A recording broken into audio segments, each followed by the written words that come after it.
Welcome back to the Wrong Advice Podcast. I'm your host, John Pacino, and I'm very excited to have my new friend, Mr. Aaron Ferguson, on the line with us today. Aaron, how you doing, buddy? I'm pretty good. Thanks, John. How are you? I'm doing great. I'm very excited to have you on the podcast today. Can you give a quick introduction of who you are to the listeners? Yeah, absolutely. I'm a software developer and photographer based out of Ottawa, Ontario. Um, I've been basically, a software developer for the better part of around a decade and a half and have been interested in photography since about 2015. And over about the last year or so, I've really gotten into the crypto art space as an extension of my photography as well. Very cool. Give me sort of a rundown of like career path, patterns, life. Like, how does one go from software engineer and developer to photographer to crypto expert, etc.? Well, I don't know that I would call myself an expert. I would. Well, I mean, I would say aid or helper in the crypto space for sure. I'm trying. Yeah, sure. Yeah, I'll give you like a quick kind of like walkthrough. When I was a young teenager growing up in Atlantic, Canada, I got really interested in technology and in particular in computers and the fact that you could basically give instructions to a computer and no matter what, it kind of had to follow them. I was kind of like a geeky and sporty kid, and so I found that like pretty appealing and interesting that I had this machine that I could basically untap limitless creativity through and really only being limited by my own imagination and time that I had to put into it. Uh, so I ended up doing quite well in the programming courses in high school, and then I went to the University of New Brunswick where I got a Bachelor of Computer Science.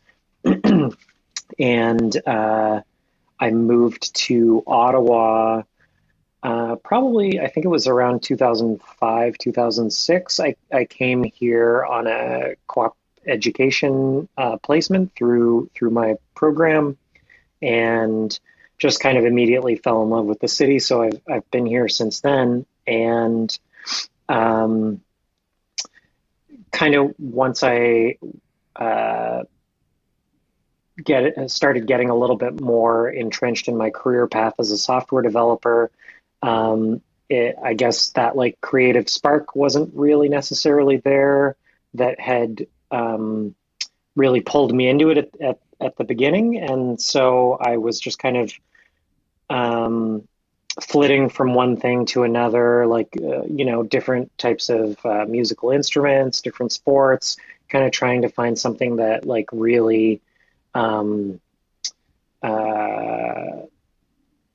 just would obsess me again, I guess.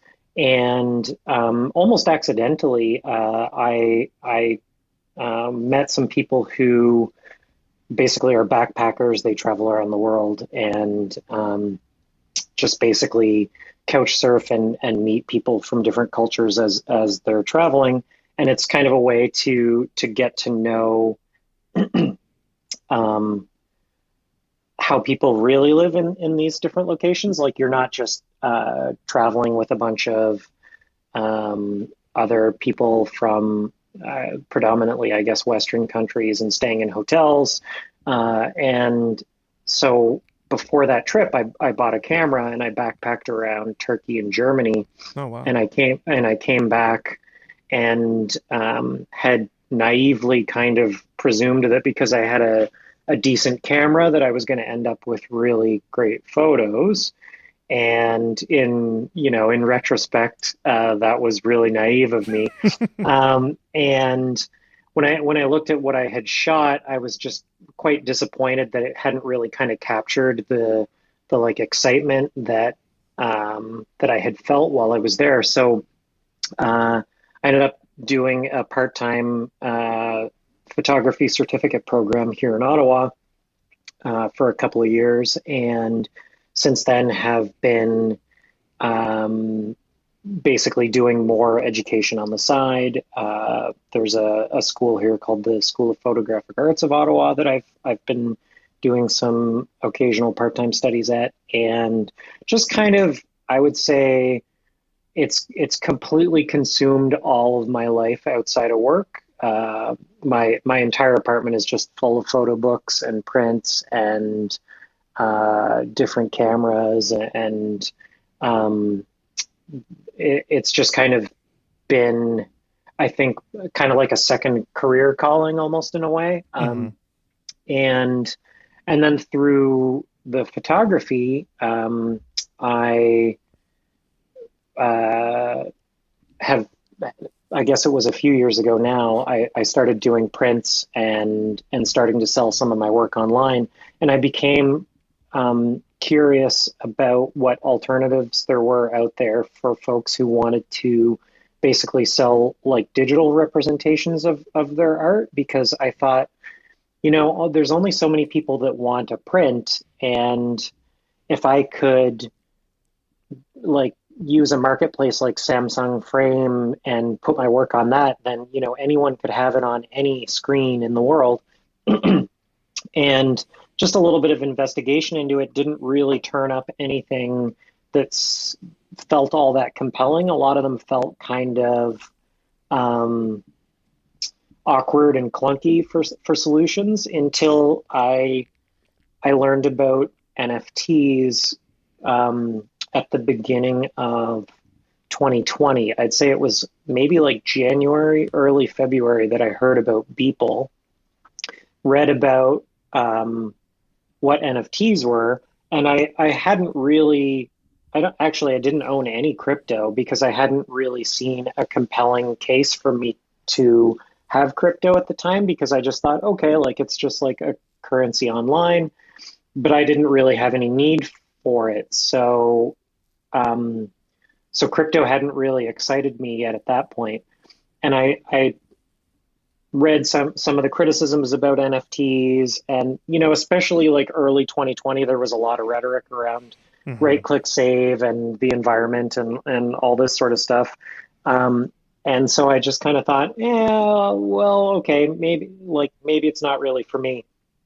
But I thought about it for, I think, maybe like 2 weeks, 3 weeks, and the more I thought about like things like provenance and just the reach that you would have with people, as well as the fact that it's basically a an immutable database that kind of addresses issues like deplatforming by Instagram or anything like that, which is especially kind of as an artist appealing to me. I just basically did a total about face, and I thought, oh, you know what? I'm going to try it. And at the time, I was really deep into a scanography project. And so I looked online, and I basically couldn't find any scanography work in NFTs. So I thought, okay, I have an opportunity of becoming like one of the first scanographers in the world potentially to mint NFTs. That alone is cool. So why don't I just try it? And since then, it's just like, uh, yeah, it's been A wild ride. like a flywheel, basically, where like it's just been okay. Yeah, like at first it was like 4 or 5 hours a day in the NFT space, and then it was like 8 hours, and now it's probably like nearly every waking moment outside of work. Um, Much to the chagrin of friends and family. But yeah, it's been really exciting, I think, to be kind of on like the forefront of the big revolution. But that's kind of how I got there. Like having that tech background, I think, kind of helped me see that it had a lot of potential. That's cool. Um, for those listening that don't know, what's a scanography? Yeah, sorry, I did totally blow right over that. So scanography is basically you're using a scanner in place of a traditional camera. Mm-hmm. And so there are some advantages and disadvantages to scanography. One is you don't have a whole lot of control that you typically would have, like especially with like a manual camera. But you can get really detailed resolution out of whatever it is that you're scanning to the level where like a camera that would be able to do that kind of resolution would be tens of thousands of dollars. Yeah. And so it's pretty financially within reach to be able to do. But I mean, you are quite limited with what you can do. But the high res scans of my work they lay somewhere between 32K resolution and 64K resolution, somewhere Nice. about like halfway Yeah. between. I think one of the reasons why I was initially drawn to your work, like you said, is because I think you're the only person I've encountered in the space doing what you're doing. You still very well might be the only person in the space doing what you're doing. And just some of the flowers that you've put onto the NFT space, the scans that you have minted on the blockchain are, I mean, it's of course a fucking audio podcast. It's not the best place to just talk about art, but we'll share some of them in the in the social links. But man, they are just incredible images and so very cool. I'm curious, I feel like a lot of people go through a similar path in maybe late 20s, early 30s, where they're looking to sort of fill up their time with a hobby, whether it's like you mentioned, musical instruments or photography or art or whatever it might be. What was it about photography that stuck versus some of the other things that you had tried out to do in your free time? I think what it was that that really was the difference was that unlike my day job, it was a chance to actually get away from a screen and to go around and even explore my own city some. Ever since I've started carrying a camera around, I've become a lot more aware of like little mundane, interesting things, even in my own neighborhood that I think I never would have paid a second glance to at all. And like, that's not to say that I don't appreciate, like reading or anything like that. Like I absolutely do, but it kind of like after a long day of coding, it's nice to get a little bit of a break from the computer or from just sitting on a stool, right? Mm-hmm. I also like that with photography, there's a little bit of a tech element to it as well, potentially, as well as you can still be analog if you want to.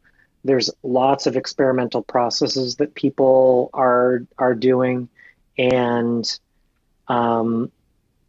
the space is also just so large. Like there are so many genres of photography, and so it's just this like whole different world that's, I guess, in a lot of ways like quite different from being a programmer. Being a programmer, there's a lot of like rules and conventions and even APIs that I have to be respecting and mindful and following. Whereas with art, like I can kind of break a lot of rules, or I can just kind of do what I want, and it's very subjective, right?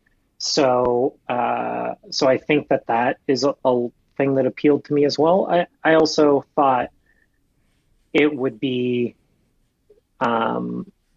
nice to potentially also be able to someday maybe earn additional income through it as well, which I didn't really see myself accomplishing by playing guitar. Yeah, that's fair. I mean, especially if you heard my guitar skills, you would really understand. Totally fair. As a person who also happens to own two guitars, which was part of my journey into becoming a photographer, I can relate to that tremendously. I think it's funny how the pattern or the path, so to speak, to photography is different for each person. For me particularly, it's how I got to this place is just an incredible sort of journey from very regimented work life balance to now I can do whatever the fuck I want and I make a living doing the thing I love most. And I think in a lot of ways that's super rewarding. You mentioned making a secondary income as what I would consider as like sort of a unicorn type producer in the Web3 space. I don't know what type of success you've had selling NFTs and collections and one of ones, etc. But have you had a successful journey to date, and like how is that sort of process unfolding for you in the space? And then also being that you are sort of very unique in what you do from a photography perspective, do you have maybe any trouble sort of finding like your niche? I mean, you have a niche, but like finding like your audience for your niche. Right. Yeah, I would say I've definitely found success.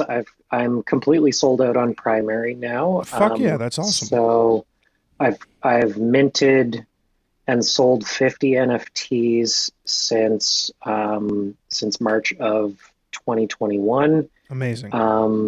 I as far as I am aware, and it's unfortunately kind of hard to know definitively just due to the vastness of the space. But as far as I'm aware, I am one of the first, if not the first, scanography artists who minted work on both OpenSea and Foundation.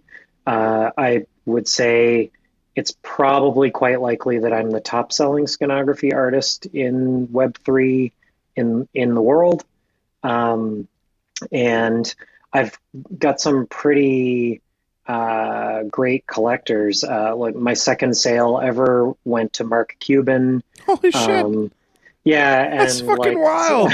I know. It was very surreal. And then, like some people in the Web3 space, like Sartoshi, Punk 6529, Jake the Degen, like there's lots of really well-known collectors, great, well-known collectors who've collected from me, and photographers as well, like from Obscura, Alejandro Cartagena, Fernando Gallegos. I mean, that's fucking incredible. I know I'm forgetting. I know I'm. I mean, you don't have to list people, everybody. Yeah, they're not going to listen sure. anyway. But yeah. I mean, that's incredible. So, thank you. Yeah, it's. I would say that it's definitely been a challenge, though, due to the fact that the platforms are, I think, very PFP and collection minded and focused, and towards individual artists. It's kind of an afterthought still. So it's really required a lot of pounding of the pavement and a lot of just kind of constantly blasting my work out there and trying to network with people because my work kind of to date in Web3 has been what I call like conceptual topographies. So they're like a topography collection that there's like a metaphor and a meaning behind it. With Muted, it was about like being isolated and like my declining health, as well as a play on words of my color blindness and kind of shutting out social media during the early time frame of the pandemic. That's the scanography collection that I have out. I also conceived of and shot on the spot 35 millimeter film collection called GM, which was about trying to look for more of the positives in life instead of the negatives. And it was literally the letters GM were spray painted on the ground demarcating where the gas mains were in my neighborhood when they were Yeah. tearing up the streets. Um, and then my most recent collection is iPhoneography. So I just shot it on an iPhone, and it's called Perspective, and it was about kind of challenging the biases and ideas that people have as, and again from my own perspective of like what is valuable, like what other ways are people living and what other things exist in the world that are outside of my typical like day-to-day reality that I experience. And so the like, that's why it was shot on iPhone and mostly not in focus. And that one was fun because I actually played with the pricing of the work too, where the subject is it's just a flower, but as the perspective kind of backs away from it a little bit, more of the surroundings of other flowers in behind it are revealed.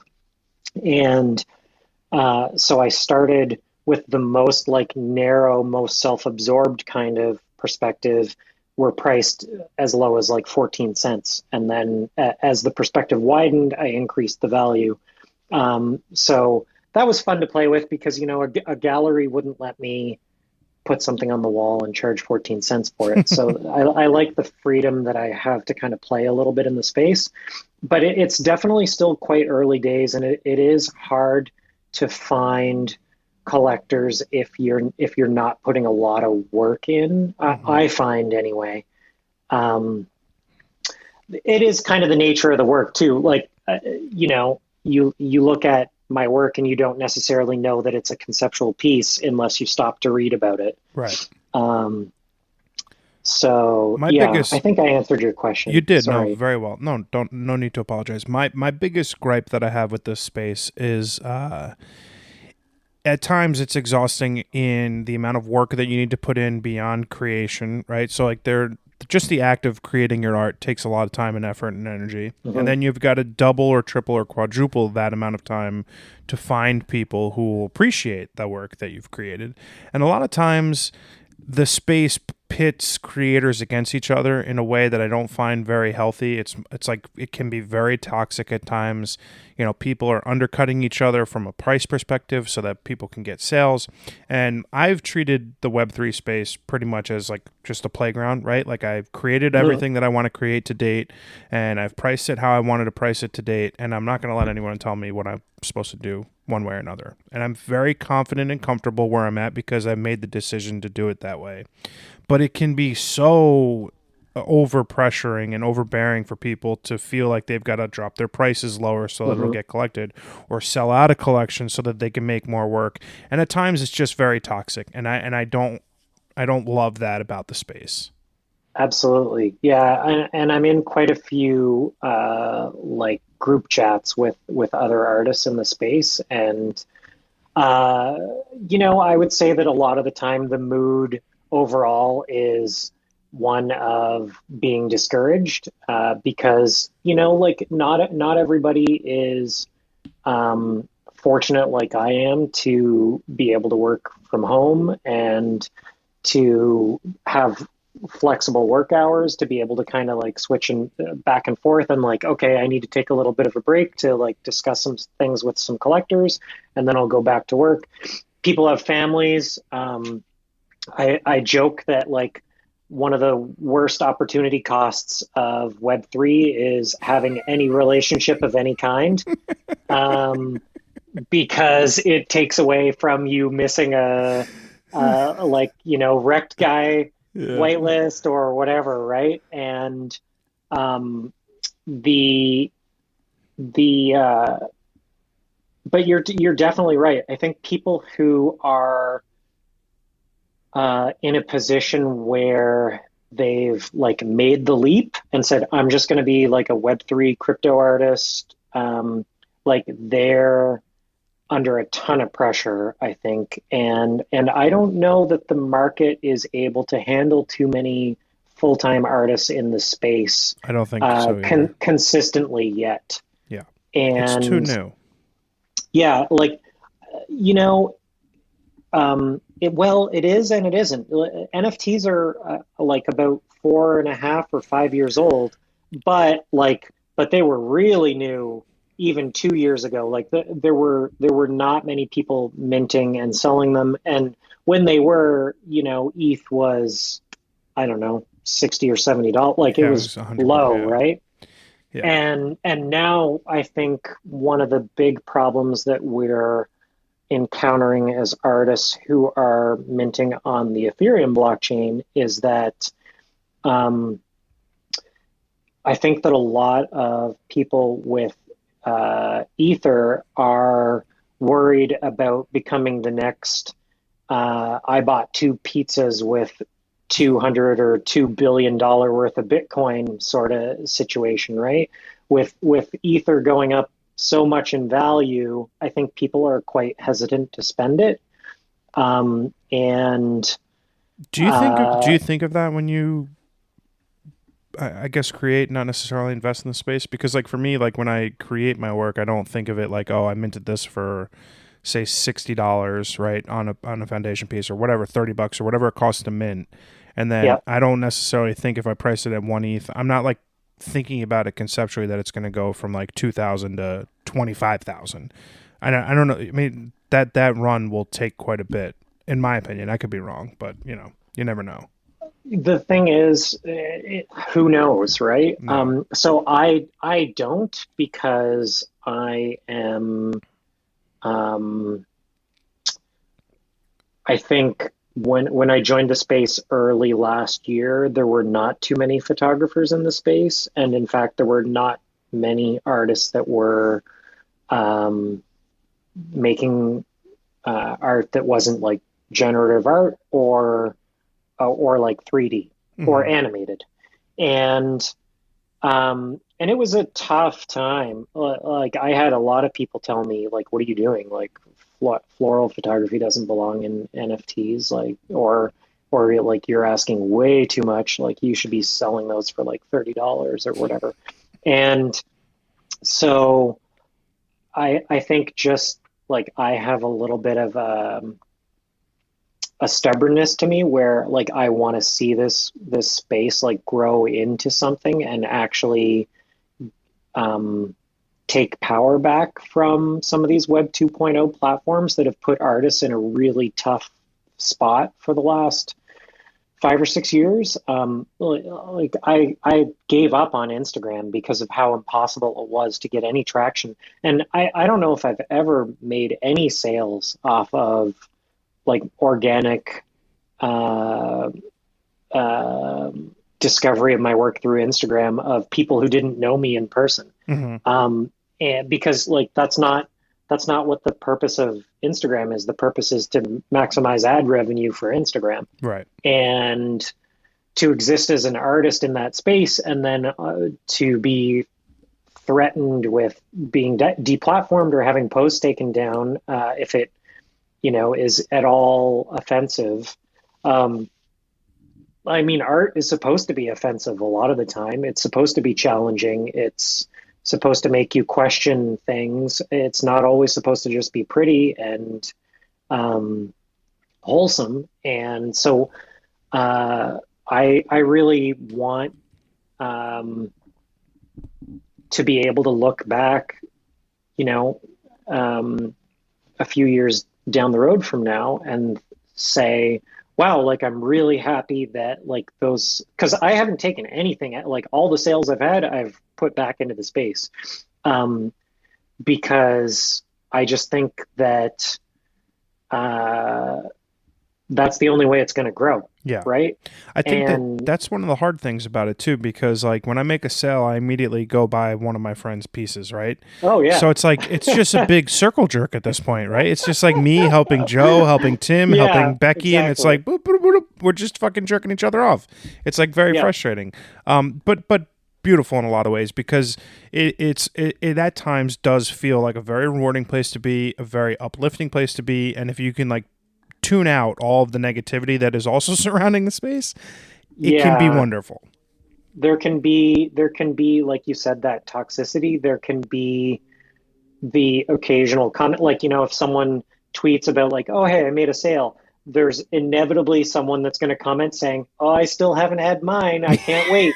And it's like, hey, you know what? Let's not make this about you. Yeah. Like, please, Yeah. like on my Shut up. Yeah. or Right. like I'll post my work and then someone will post something similar and be like, "Hey, like stop hijacking my own like it's not how I want to be interacting with people Yeah. in the space." It's also, Um, Twitter's got a bot problem and like a big time oh yeah. problem. Like I like tweeted the other day, I bought a buddy of mine's photograph, and I got like 5 DMs of people like, "Oh, buy this for me," and like, "Oh, buy." I'm like, "Bro, I spent fucking $60. Why do you think I'm like a freaking whale like collecting?" It's just like, it's a very Yeah. bizarre. It's a bizarre time, and also very great. And and what's nice about it is it's afforded me a lot of wonderful connections with people. Right, like you and I wouldn't be having this conversation right now were it not for this space.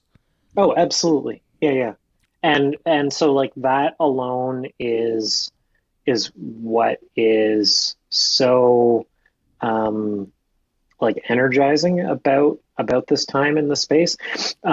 Admittedly, like last year before I kind of got a little bit of a groove and started getting some interest in my work, like it was tough. And I remember what it's like starting out and you kind of think like, oh my God, it's going to be so different. Like I'm going to find collectors, like all these platforms, they're all about, and you realize, oh no, no, like OpenSea isn't going to help me find any collectors. Yeah, Um, Foundation isn't going to, Super Rare. I'm not even going to be able to be on Super Rare. Um, and and so you realize that there's a whole lot of gatekeeping just in different ways. hmm And then you have to like really just bullshit your way through that first like 1,000 followers or so to even start to get anyone even remotely interested in interacting with you. And I mean, you can kind of understand because there are so many scam accounts that yeah, have low followers that people are hesitant to engage much with new accounts. Um, but it's rough. I know when Foundation was taking a 15% commission, like that really hurt having that much go to the platform when like they were just sitting there. Like I was doing driving nothing. the Yeah, collector to buy the piece and and gas fees were really high at that point too. It was like $120 to mint, $120 to list, $120 to settle, and then I'm like, cool, all right, I made 800, but it cost me 600. All right, I'm getting ahead a little bit, oh but well, and then like I guess half of that 200 in profit would be tax. Like you're really not getting anything, yeah, and I think that's why like if you're able to be um if you're able to be doing this in addition to whatever you are beforehand or in addition, like I forget who it was that I saw. They posted earlier today that they really recommend that the best way to exist in the space right now as an artist is to not be all in oh on yeah, NFTs yeah, because then you don't get really nailed with the bear hmm and it can be genuine and chill, and when it happens and you don't be stressed and depressed. totally. I mean, I got to be honest. Like ETH tanking and like everything that was going on with Azuki and all that shit in the space, Yeah. that didn't affect me. I'm like, cool. Now you could buy my NFTs for $50 instead of $150. Not really what I planned, but I guess that's the Yep. game that we're playing, and it is what it is. Yep. So you mentioned that you collect a lot of photography prints and photo books.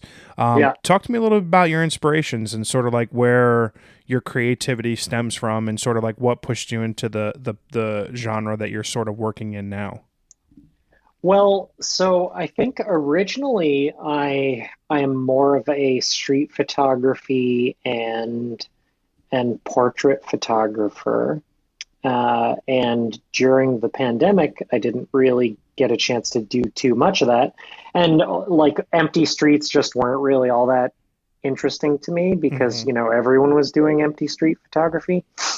as well as at the end of 2020, I ended up on life support for 5 days Holy shit.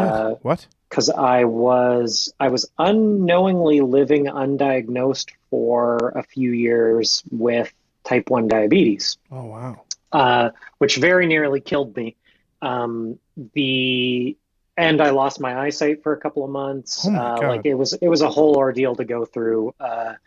And so a lot of my work has been um, since then, while in isolation through the pandemic, waiting for vaccines, yada, yada, yada, um, has been kind of about myself and Yeah. about processing everything that I've gone through.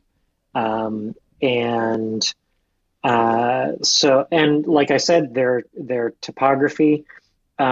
So I think like a big influence is the uh, Beschers. I'm probably pronouncing their name wrong, but like they're a German couple from decades ago that they kind of like founded the topography sort of genre, I guess. They did like a lot of like 8 by 10 photography of industrial buildings in Germany. And you see like a big influence in their work. Like anything that's like a series is more or less influenced by them. Like Alejandro Cartagena, his Carpoolers series is like very much a topology, big influence of them in that. And so I just found that like by doing a series, I can present like a several images of a similar subject matter that all together are kind of more interesting than one on their own, but then the whole thing acts as kind of a concept or a metaphor for whatever I'm kind of working through as part of that project. Um, but I would say, I mean, you name it, like I'm all over the place for photographers. I don't even I don't even want to think about how many books I have, but let's just say I'm completely out of. I'm just like looking over next to my desk, and there's just stacks and stacks and stacks of books, like all the way up to the ceiling. Yeah, Um, I have a studio, and somehow once a week a photo book accidentally finds its way into my fucking mailbox, and I'm like, dude, what are you doing? What are you doing, yeah, John? Literally, I don't have any. I've got a very big coffee table for a very small apartment, and I don't have any space on it, so I bought an end table. That fucking end table is covered in photo books. I'm like, okay, dude, I have like a problem. It is a compulsion. Like someone recommends a photo book on Twitter. I'm like, oh, eBay, oh, done. Amazon, Yep, cool. Oh, it's only $40. Cool, bing, and it's here. yep. I'm like, oh shit.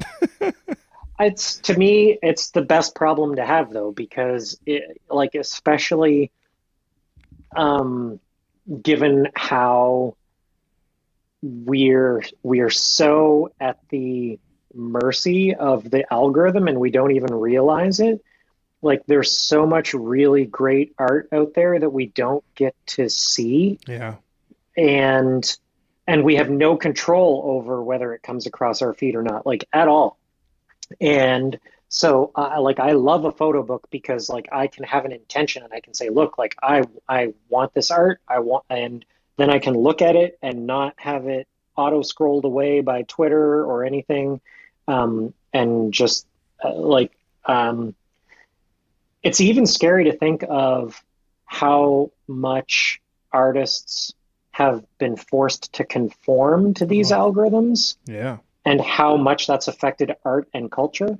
yeah. Um, In that regard, I be, give you a lot of credit for taking an art form that is not common and not replicated across 1,000 fucking people on Instagram. I mean, no, but for real, because it could be very simple and very easy for your work to never be seen by people.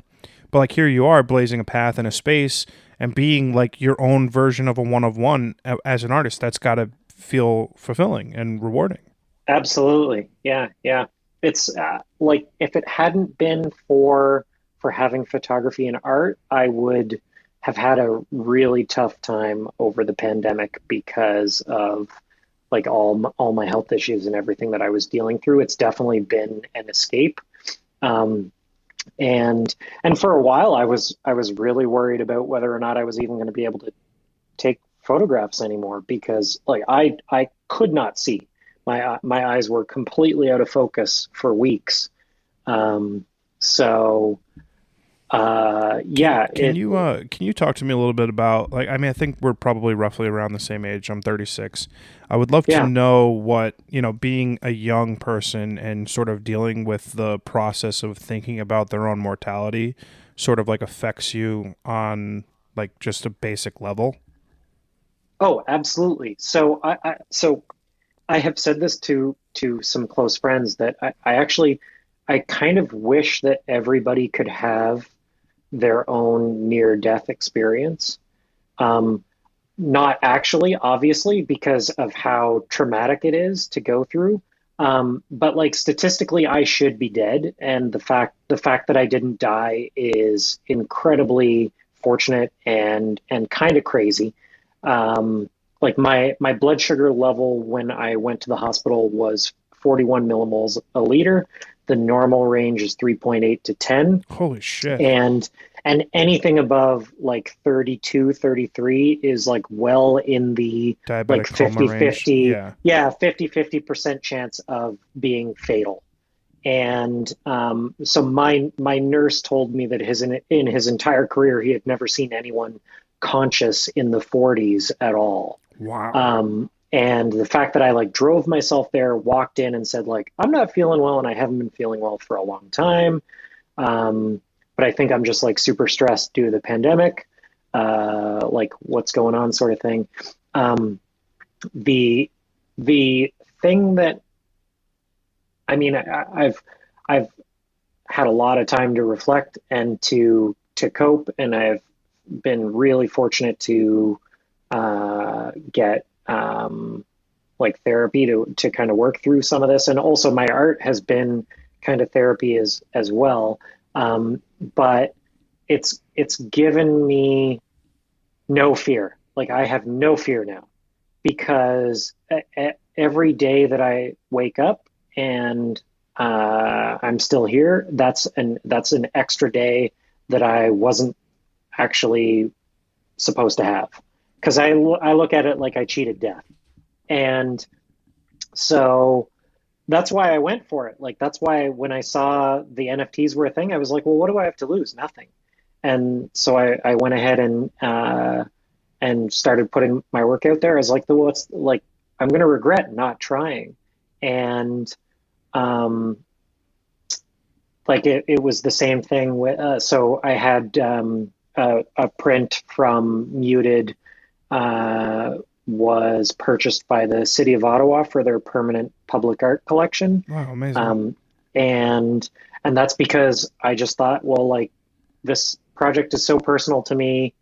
Um, like I actually, it's funny because I used to have imposter syndrome a little bit about my work, but I've had none around any of the work since I've made it about myself Hmm. because like I know what I'm going through and it's so meaningful to me that any external validation of sales or um, like people telling me that they like it or not, like it almost is kind of like a nice secondary positive, Yeah. but like I'm happy with it and it's really meaningful to me.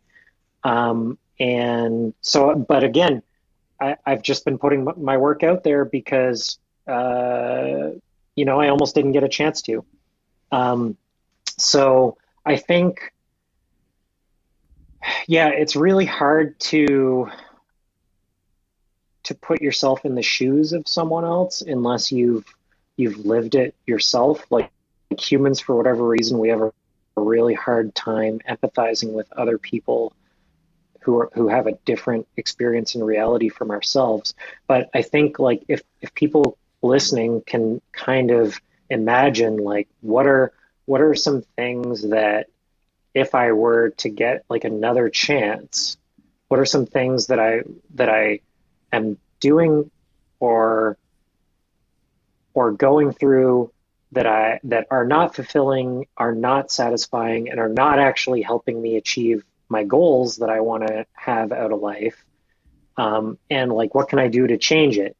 And like, that's basically all that I do now is I just think like I only have so much time, and uh, if something isn't furthering what my goals out of life are, then I'm not gonna be as likely to put the time and effort there anymore. Dude, Whereas I would have before.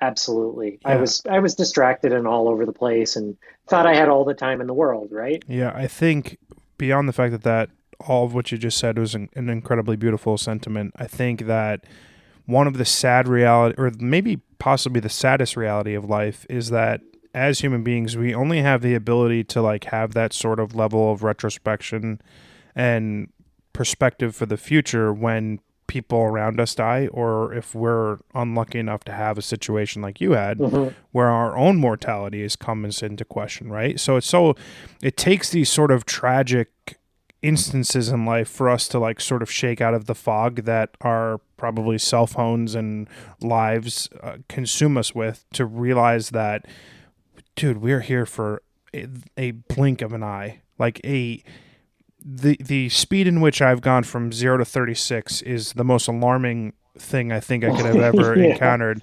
And the speed in which I'm going to go from 36 to dead is going to go even quicker.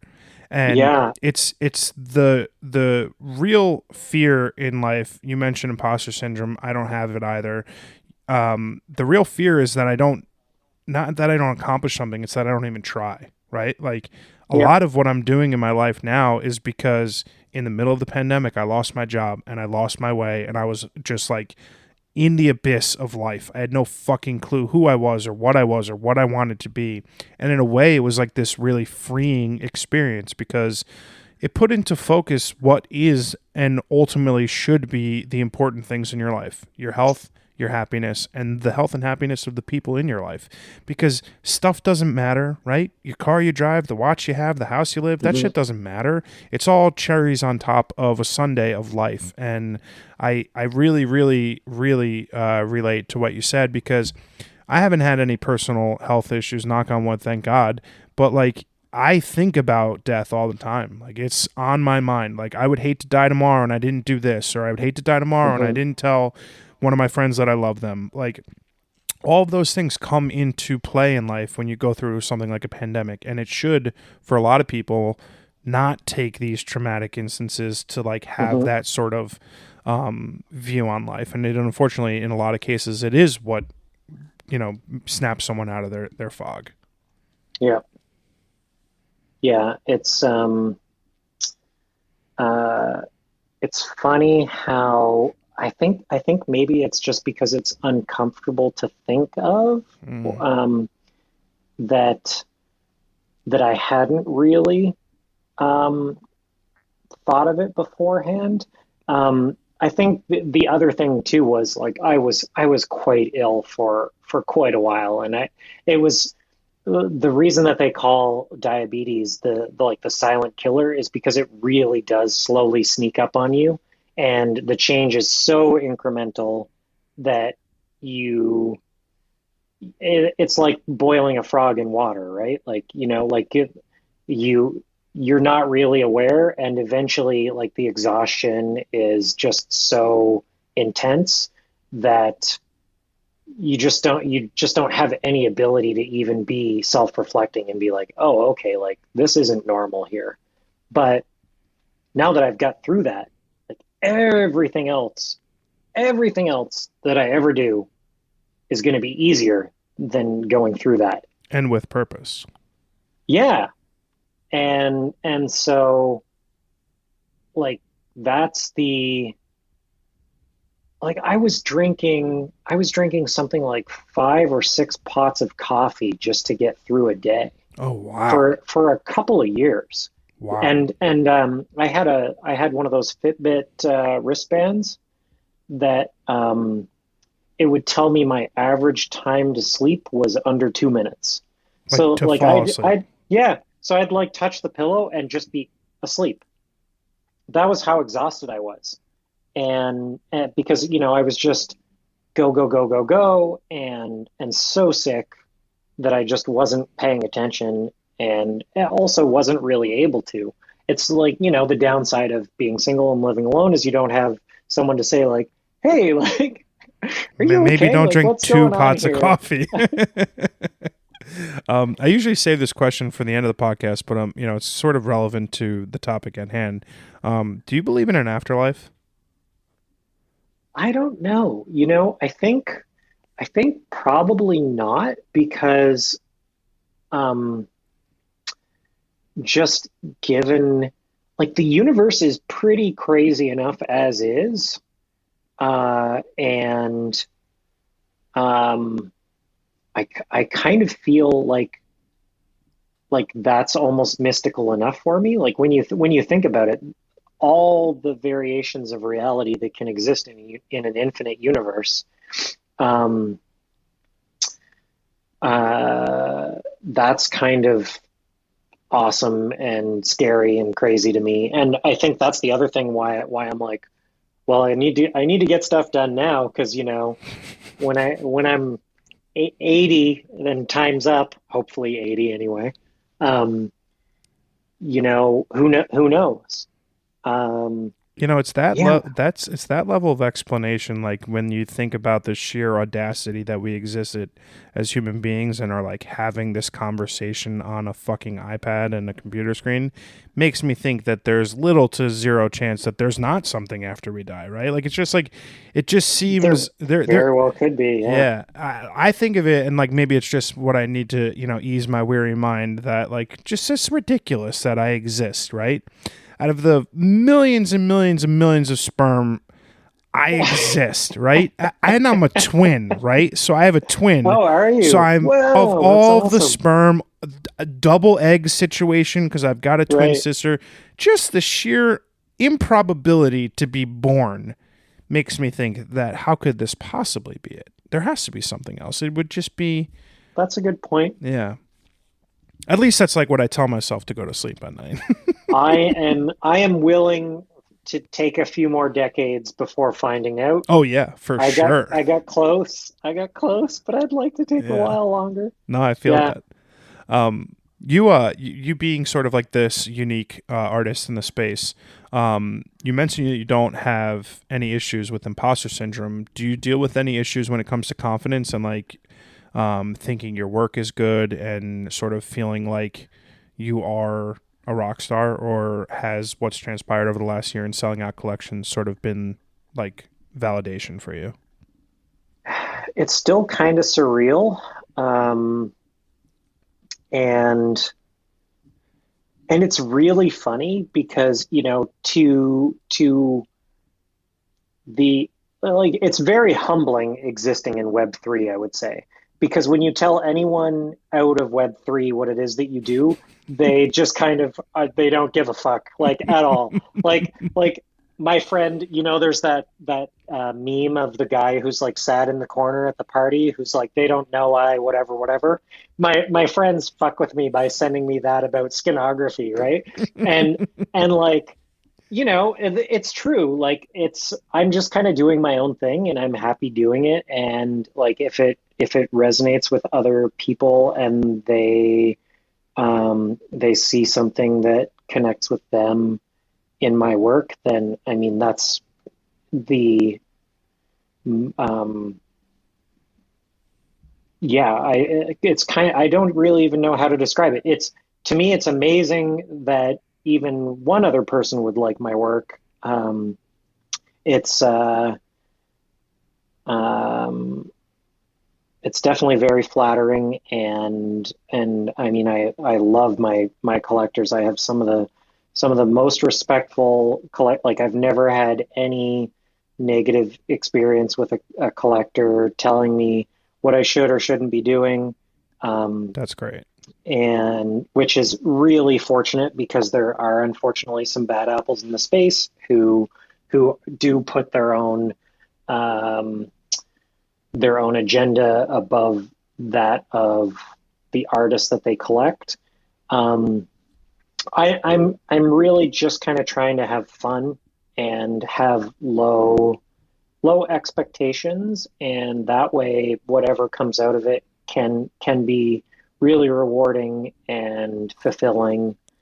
I love that because And like, and I view it as like I'm not going to leave because every day that I'm in this space, I get more and more excited by it and what possibilities and potentials there are, and I just see it as being this forefront of basically like the next revolution on the web.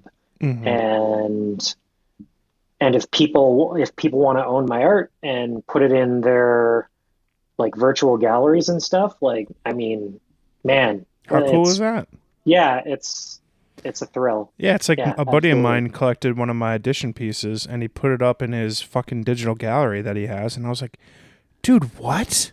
This is so fucking cool. I was like, that's just so wild. I like it is. Yeah. It is. I think what makes it so confounding is that it is at times the most wonderful, amazing place, and at other times the most infuriating and maddening place. And I think people in the early 2000s probably said the same thing about the internet. So like I get it. We're like it's got to Probably, yeah. yeah. It's like I the think, duality of yeah, Web 3. it's a place of contradictions for Yeah. sure, Mhm. right? Like that's definitely how I would describe Web3 is like people will pay tens of thousands of dollars for something that is like really derivative, Mhm. and kind of has um, is like the nth derivation of the same sort of concept. And then they'll turn around and say to like a one-on-one artist, like, hey, like, what are you doing? Like, your art's priced too high. Yeah. And like, to me, that's, or like people will be like, oh, Bored Apes suck, but CryptoPunks are the real awesome thing. And I'm like, guys, it's all it's Bullshit. all bullshit from someone's perspective, and it's all awesome from someone like, Yeah. like just let people enjoy what they want. And like, no, I don't view any project as better or worse than any other one inherently, unless the whole point of it existing is just basically to extract value out of the space. And unfortunately, there's um, plenty of those. there's a lot of that going on, yeah. And then like the toxicity, like I think especially like the some of the anons in the space really can like come out guns blazing towards like smaller artists and not really, or like small art, the space, and not really think about like what the ramifications are of the kind of like conversations hmm that they're having. And like for me, I kind of don't really care what anyone does in the space, other than like I want them to have agency to do what they want, and I Yep. want them to feel supported and encouraged to break the mold and to try and be different, because otherwise we've just replaced the IG algorithm with a human based one, Yeah. right? Yeah. And I agree. uh, I agree tremendously with that. Yeah. yeah, It's great. It's horrible. It's wonderful. It's all of the adjectives. And like I agree with you because at the end of the day, like I just want everyone, like we were talking about like security the other day via the DMs, and I was like, I just want everyone to have like a okay time here and like maybe yeah, sell some NFTs and maybe not get fished out of whatever little bit of ETH not they get have. scammed. Yeah, right. Yeah. So like that's what I want. Everyone to have fun. Everyone to grow together, and like that'd be great. I like to spend the last bit of every podcast doing like a little bit of a Q&A. You already Sure. knocked off like the hardest question, which was the afterlife question. But so my first question for you will be is what is your favorite book? My favorite book. Oh man. Okay, well, so actually, I read a really great one about Web3 and Ethereum recently. It's called The Cryptopians by Laura Shin. Hmm. That's really, really good. But I think my favorite book that I have returned to multiple times, um, it's called The Millionaire Next Door, and it's about like personal finance and kind of like misconceptions that we have about wealth and Great book. like standard of living. Yeah, And oh yeah, you've read it? of Yeah. course. Yeah.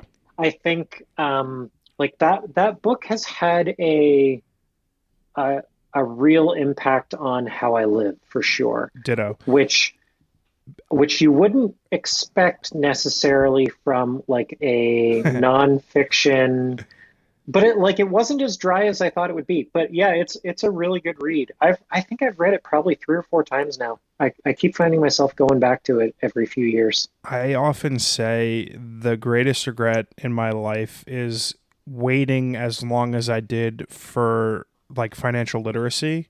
And I'm not talking about like taxes and accounting, right? Yeah. I'm talking about like making idiotic credit card mistakes in my early 20s and not thinking like, oh, 29% APR is going to fuck me in the ass, right? Oh Not yeah. having that level of cognition. As an economics and finance major, I just never, I was like, let fucking future John worry about it. Go get Yeah. bottle service.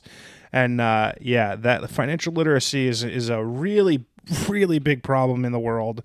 And I think that is a good example of a book that could go a long way to helping people sort of like scope and reframe their mind from a financial perspective. But yeah, good book. What's I I think that's probably why like crypto kind of appeals to me a little bit too now as well, is that um I I, I do definitely see people having more potential for financial freedom mm-hmm. in Web3, and like that's really kind of what it's become about for me, is like artistic freedom and also financial freedom.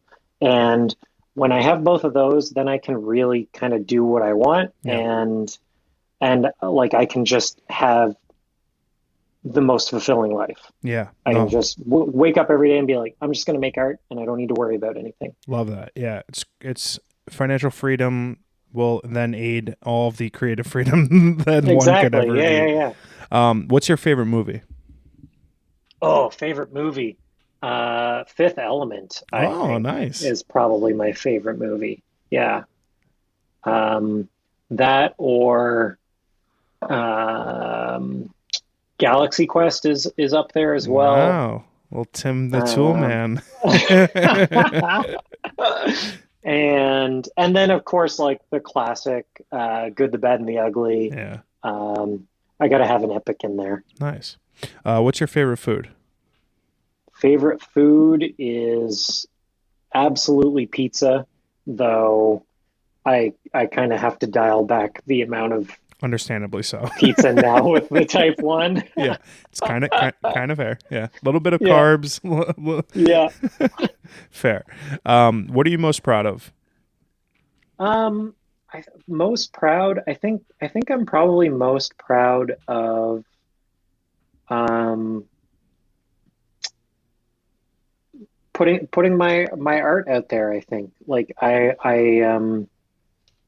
especially at the beginning of 2021, there was a ton of backlash towards people in the NFT space, and I got even backlash from people who I vaguely know in the art space in person over doing it. And um I just kind of thought, no, like I really believe in the benefits of the technology, and yeah, there are valid criticisms around things like proof of work, but like these are things that like people even know about that because of how open the space is, right? Hmm. Facebook doesn't tell you what their energy consumption is. Imagine how outraged environmental groups would be and that they would be lobbying politicians to be doing something like that. That's kind of the absurdity of it, is it's like, It is okay, exactly the absurdity of it. yeah, like, okay, it's just a database, and like you guys don't hate other types of databases Yeah. that are also using energy. And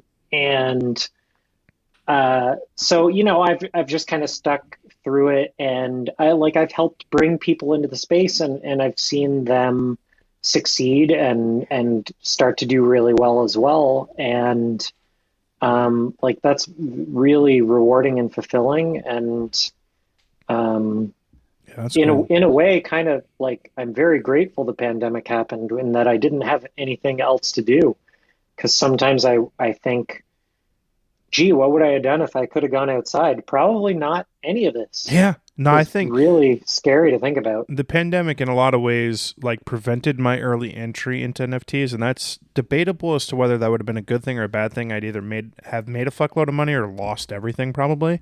Hmm. And then additionally, like it gave me photography, which is like the greatest gift life has ever given me. So in a lot of ways, it's been like the best, and you know, also like a traumatic experience as well. But The worst, the yeah, best and the worst. it was the best of times. It was the worst of times.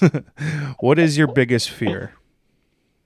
My biggest fear is uh, not like I have a lot of ideas in my head for art that I want to make. And my biggest fear is not creating that escape path for me from the 9 to 5 into being a full-time creative, and getting to get all that out there. Hmm. That's kind of really all that I want for certain out of life now. And I'm kind of in this like weird, awkward stage where like I really need the healthcare coverage through work, Yeah. um, but but it's also kind of limiting how much time I can put into the art side. Um, I know I'll get there, and I just need to have again like a longer term kind of view. Um, but yeah, I think I would have a lot of deep regret if on my deathbed I look back and I didn't get to move into like a permanent studio space and just to start doing a lot more like elaborate still life and things like that I want to do. Nice. What's the best piece of advice someone's ever given you? Oh, the best piece of advice was oh God, I'm gonna draw a blank on his name, which is terrible because it's my brain's just starting to be tired. Oh, Bruce Gilden was Oh, on Brucey it boy. was on a Twitter space a little while ago, and so this is going to be a tie. It's going to be a tie between Alex Soth and Bruce Gilden. Bruce Gilden, in a Twitter space that he hosted, he said, like, just ignore the criticism from everybody and just do what you think is right. Love that. And because at the end of the day, it's your life and it's your art practice. And if someone has a problem with it, they're welcome to do it their own way. Or fuck But off. yeah, exactly. Like, I would imagine that's what Bruce just was thinking. Yeah. oh, probably, yeah, Yeah. yeah. The guy is very. I like him. He's a straight shooter. Yeah. And then so Alec, I have a postcard from Alex Soth actually that a friend, like Alec was doing like a Christmas special or whatever where he was like sending out postcards to people, and so he um, he wrote on it um, to just keep in mind and like what it was that attracted me to photography in the first place. Hmm. When I'm continuing along through my career. And I think like the those two pieces of advice are really great because, in a way that's kind of I think that's partially why I don't find the software path as rewarding anymore is because it's become something very different from what it was when I was a kid and got interested in it, right? Yeah. Like now it's a job. Now I have someone telling me what to do, whereas it used to be I was just like goofing around and having fun with it. I mean, that's the reality of once you need to start earning an income from Yeah. something, though, is Yeah. the context changes and some of This the is joy goes away from it. this is my biggest struggle because I'm currently living my dream in that I go to work and pick up a camera for a living, right? And then also at Right. times it's like, well, you got to do some jobs that you don't really want to do because, rent is due on the first of every Yep. month. And at times, like, I've found myself having to, like, reframe, like, the fact that what my success looks like now is not predicated on how much money I make or what I'm doing. It's that I get to pick up a camera every day and get paid for it, right? So as Yep. long as I can consciously tell myself, hey, whatever this job is not fucking, the cover of Rolling Stone magazine, but it is going to help me continue doing the thing I love. Once you put that out of your mind, you can really self-isolate and keep on doing it, because at the end of the day, Absolutely. if 2 years ago you would have told me, at this time, fucking May 31st, 2020, that in 2 years I'd be sitting in my apartment having a podcast with a guy in Ottawa talking about NFTs and photography, I'd have been like, the fuck is an NFT, right? Yeah, yeah, exactly. So Yep. life is funny and amazing like that. My last question is, give me a recommendation for something that you've recently consumed. Could be a book, a movie, podcast, TV show, anything, something that you've recently consumed that you'd like everyone to check out. Ah, this is a really good one. Um, Something that I consumed recently. Well, so I guess I recommended that book by Laura Shin, but that's too recent that I need something else. I have I've just started watching again. Uh, oh gosh, this series on Netflix. It's oh no, I'm drawing a blank on it. Uh, Stranger oh, Things. that's terrible. Well, no, it's this it's this cartoon. Oh God, BoJack what is Horseman. that called? No, no, it's not. Big Mouth. Oh, isn't that awful? Oh yeah, Midnight Gospel. Oh my I've just God. been Yeah. Oh. I just started watching Midnight Gospel again because I watched it a couple of years ago when it first came out on Netflix, and I just started watching it again. And it's if you like being confronted with really challenging concepts, Everything. yeah, it's a really great. Uh, Kind of terrifying in some ways. Yeah. Very graphic Yeah. uh, I watched show, I watched the but first it's really episode. good. I watched the first episode twice, and I was like, "Fuck, am I gonna do this?" Like, this like when did it come out? Like you said, like a year or two ago. I watched the first Yeah, episode twice, and I was like, the first time I watched it, I was like, I paused it. It's like 30 minutes or so, or whatever. The first episode, yeah, I paused it at like 10 minutes in, and I was like, okay. I texted my friend who told me to watch it, and I was like, bro, what are we doing here? This is chaotic.